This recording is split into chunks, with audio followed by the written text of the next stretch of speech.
Fighters Appreciation Week. We have the history of Soul Calibur today. Our Soul Calibur historian, expert, Chain of Eternity is with us to tell us what we are looking at. So what we got here? Okay, so this one is the first Soul Calibur. It came out in Dreamcast specifically. A lot of people ran out to get a Dreamcast after they found out this was getting ported from the arcade over there. It was almost a flawless port, to be honest. I didn't get a Dreamcast just for that, but I definitely picked it up as the second or third game I bought with the system. Right on. True classic. So what we got here? This one, Soul Calibur 2, came out on GameCube, PS2, and the original Xbox. Each one had their own exclusive character. You had Link on the GameCube one, which is what you see here. You had Spawn for the original Xbox, and Heihachi for the PS2. I had the one for the Xbox with Spawn.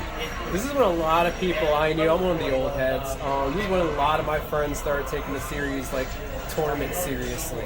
And then we had some monsters out here in central New York back then. And we had the giant rivalries between the malls, back when there were malls up here. Then you had Carousel was always beefing with Shopping Town and sneaking over to each other's mall.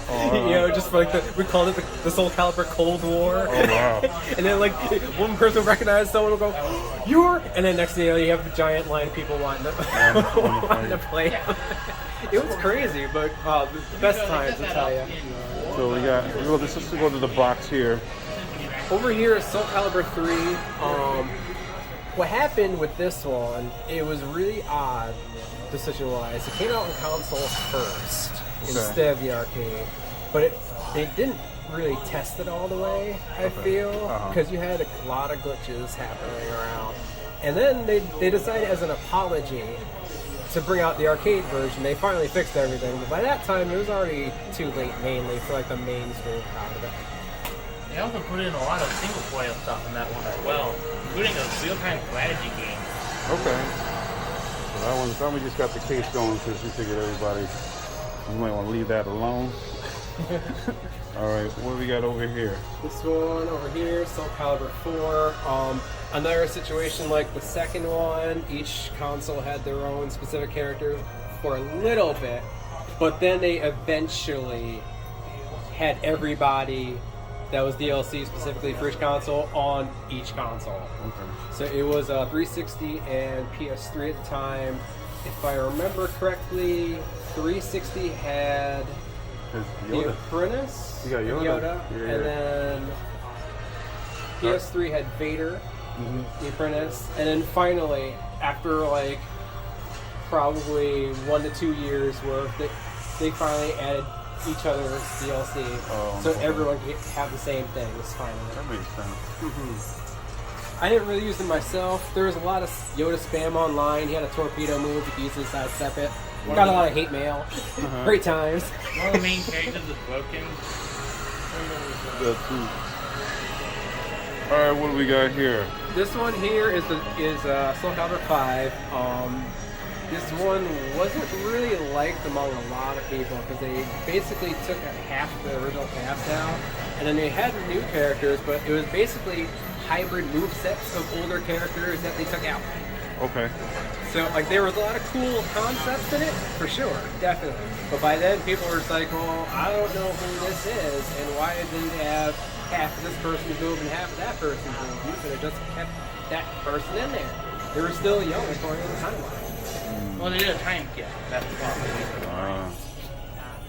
But I played it myself. I read it a couple times from when I was working at GameStop, and but I didn't take it tournament seriously this one. Okay. And over here, we got the two setups. We're looking at. And this is present day. We got Soul Calibur 6 over here. For the longest time after what happened with 5, no one was sure we'd ever see a 6. Okay. But thankfully we did get something, which is great. It's been out for quite a long time now. How do you feel about this entry?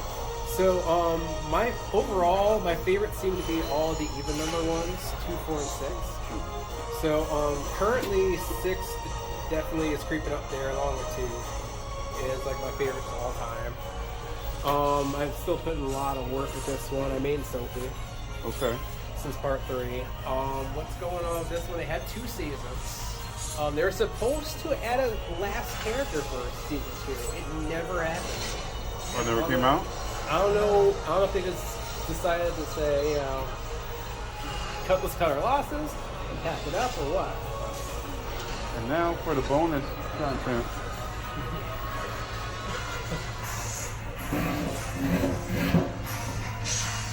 What is this? Soul Calibur Broken Destiny.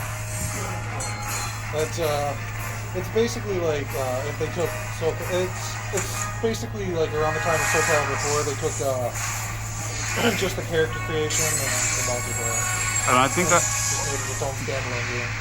They also had Kratos. I was gonna say, God of War series. didn't I just see Kratos in there? Yeah, And that's the it's guest also the character. debut of Dimitri, of Down here. Don Pierre, Yeah. who also showed up in 5. And this is only playable on It's only on the PSP. PSP. It's got like a Vita. and there we have it. Isn't there there's one on the isn't there one on the Wii as well? Yes. Soul Calibur Legend. We don't have that one here That is today. a single-player game where you play as Siegfried and you fight off various enemies in a non-fighting game type thing. It's Yeah. supposed to take place between 2 and 3. give And you then the there's history. the original game, the Soul Edge. True. All right. The one for the PS1. Well, thank you, our historians on Soul Calibur for today. And yeah, Syracuse Sucker Punch at Microgame all week long for Fighters Appreciation Week. Thank you, guys. Peace.